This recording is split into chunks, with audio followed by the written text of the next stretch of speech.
আসসালামু আলাইকুম দর্শক, আজ কথা বলবো ৪৫ ফিট দৈর্ঘ্য এবং ২২ ফিট প্রস্থ অর্থাৎ ৯৯০ স্কয়ার ফিটের ইউনিটের একটি বাড়ির ডিজাইন সম্পর্কে।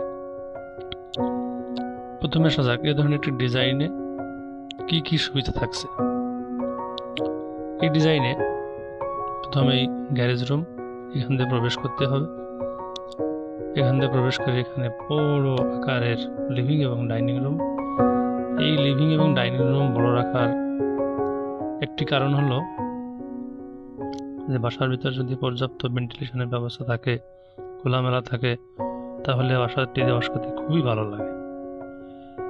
এর পাশেই বেডরুম, এই বেডরুমের সাথে কিচেন এবং তার পাশে একটি বাথরুম। এরপরে আসি কিচেনের সাইজ হলো 7 ফিট বাই 6 ফিট, অর্থাৎ লম্বা 7 ফিট এবং চওড়া আছে 6 ফিট। এর পাশে বাথরুম, দুটি পাইপ দিয়ে এই বিল্ডিং এর ওয়াশ পানি এবং মল পানি বের করা সম্ভব। এই ডিজাইনে দুটি বেডরুম ওয়ান এই রুমের সাইজ হলো 10 ফিট বাই 12 ফিট 6 ইঞ্চি এবং বেডরুম 2 একই 10 ফিট বাই 12 ফিট 6 ইঞ্চি।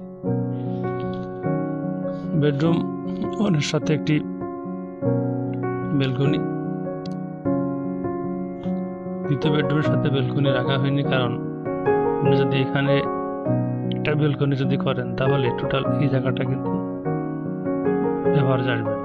সুতরাং বেলকনি করার সময় দেখতে হবে যে আমি যে জায়গাটা বেলকনির জন্য নিচ্ছি সেই জায়গাটার জন্য অন্যান্য কাজের জন্য আমাদের কাজে আসবে।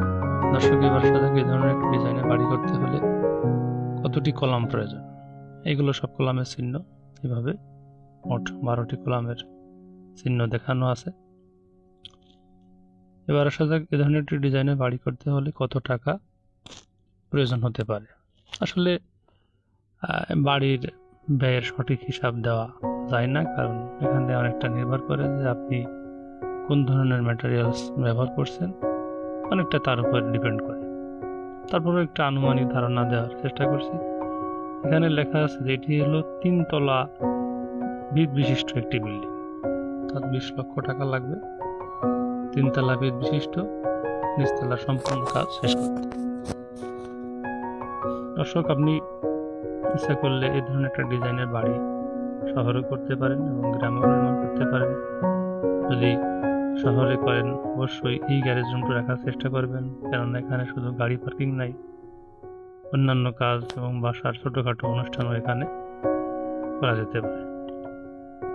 আর যদি এই ধরনের একটি বাড়ি যদি আপনি গ্রামে করতে চান, সেক্ষেত্রে আপনি গ্যারেজ রুম না রেখে এখান থেকে একটা ছোট্ট প্রবেশ পথ রেখে এখানে একটা ছোট্ট বেডরুম হিসেবে